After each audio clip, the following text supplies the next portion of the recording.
Bonjour, les filets et les garcons. It's your buddy Drew with Living History's Mysteries and Ferocious Feline Productions. You know, I was going through this book of knowledge and I found several references throughout the last few hundred years to France, to Paris. And I started thinking, what is the most interesting thing about Paris, France that we could talk about? One thing kept popping to mind. Well, multiple things. The Bastille Day, the French Revolution, Napoleon. But the one thing that really popped was the Catacombs de Paris. The catacombs under Paris. How'd they come about? What's the stories behind them? What are they? Today we're going to take a look at just that. And I'm telling you what, it's interesting. Check this out. This is good.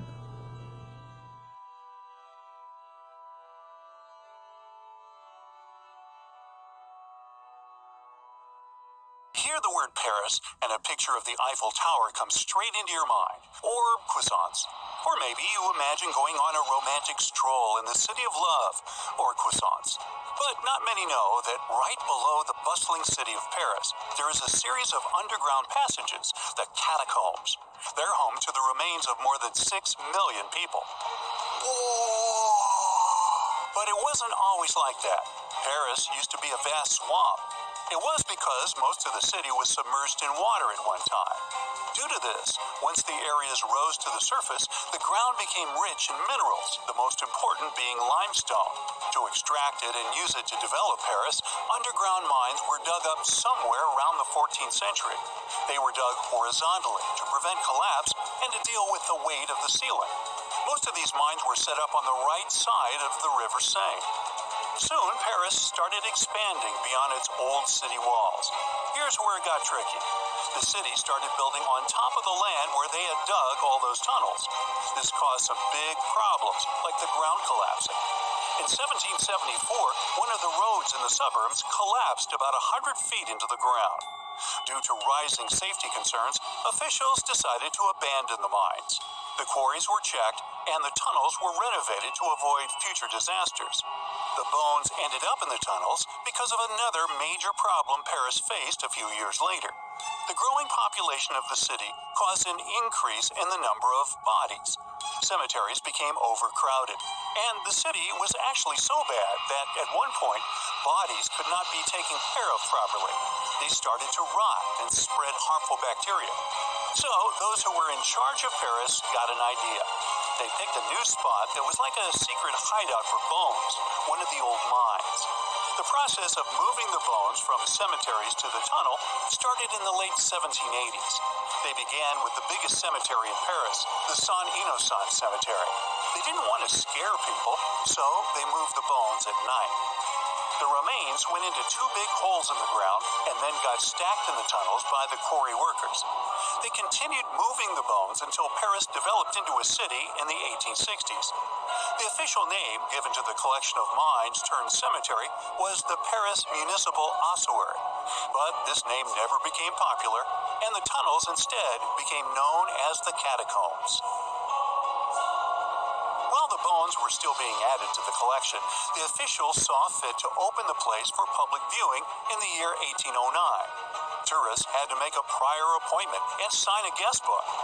As time passed, famous people started visiting, including the future King Charles X, Austrian Emperor Francis I, and Napoleon III. Of course, the rules for visiting have been changing over time. But now the catacombs, also known as the Ossuary of Denfert-Rochereau, have become a famous tourist spot. Around 5 million people come to explore it every year. What drives them? Well, in addition to the creepy but rich history, the catacombs are also considered one of the most haunted places on Earth, and there are several unsolved mysteries surrounding them. Some years back, a camcorder was discovered in the catacombs with a bit of footage. ABC Family showed the video in their documentary. In the clip, you can see a man buried deep inside the catacombs, exploring alone. The video is from his point of view, and he sees something strange. He runs away terrified and eventually drops his camera. What happened to this man is still unknown. He was never found or identified. There are also reports of people getting lost in the catacombs, the most famous being a doorkeeper who got lost in 1793. His body was found 11 years later near an exit. How he passed away remains a mystery. There are also some not-so-eerie but equally strange mysteries surrounding the catacombs. There are people who like exploring the tunnels on their own. They're known as cataphiles. These people go into the quarries that have been abandoned to the public and long forgotten. Some explorers discovered secret water pools in the abandoned areas, and people would go to take a dip there. In 2004, police patrolling an unexplored area came across a 5,300 square foot cavern with a movie theater. There was a screen, projection equipment, some classic movies, and even chairs. There was also a restaurant-like setting nearby, 3 telephone lines, and, well, electricity, which hinted that a group of people had been living there or regularly visiting. But when the police came back 3 days later with experts to find the source of the electricity, they found that the wire had been cut off. Only a note was left behind. Do not try to find us. Such enthusiasts existed in the past, too. Once, a Parisian farmer did the same and came across button mushrooms growing in the catacombs. He saw an opportunity to make easy money, and he actually created mushroom farms in the tunnels. He even got official permission for it. By 1950, 100 farmers had been working inside growing mushrooms. There's also a scary legend about the catacombs that some people believe in. According to it, at midnight, unexplainable voices can be heard in the catacombs. They try to convince people to go further inside the catacombs until they can't find their way out. There's no strong evidence whether this story is true or not, but thinking about it is still scary. Due to safety issues, today, only a small part of the catacombs can be legally toured by the public, less than 2 miles, while the catacombs go on for 200 miles. And still, the tour is an hour long, and it perfectly captures what's worth seeing. Solo traveling is extremely dangerous, as there is the possibility of getting lost. No thanks. In 2017, 2 teenagers entered the system through a secret passage. They were found 3 days later and had to be treated for hypothermia. The tunnels, damp and old, have an average temperature of 59 degrees Fahrenheit. Keep in mind that the entrance alone is uncomfortable enough to turn some people away. To get inside, you have to go down a winding staircase that takes you a little more than 65 feet below the surface. In the beginning, you find yourself in a well-lit room filled with interesting information and displays. But as you move forward, the place gets eerily silent. You pass through a creepy entrance that boldly declares this in French, which when translated English is something like, "Stop, this is the Empire of Doom." It's not exactly a warm welcome, and that's because the Paris catacombs are known for their haunted reputation. As you move deeper, the sounds of the world above fade away, and soon you are surrounded by the silence of the earth below. The bones themselves are placed strategically, almost in artistic patterns. This was the idea of a man who was once in charge of the place. He turned the bones into a kind of underground museum with cool structures like columns, plaques, altars, and even some weirdly shaped forms that some people consider art. Popular all year round, the catacombs become particularly loaded around Halloween. People organize special parties or events near the place too. But the most bizarre thing was offered by the catacombs themselves through Airbnb. The famous rental service allowed 2 guests to sleep in the catacombs. They were offered a bed for Halloween night and breakfast. Upon checking in, they were told tales and the history of the catacombs.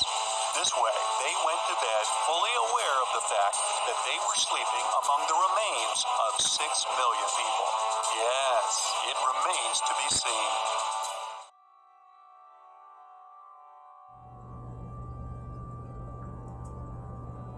Welcome back. You know, it's like I was saying at the beginning. I was going through the book, and there were so many references to France and to Paris.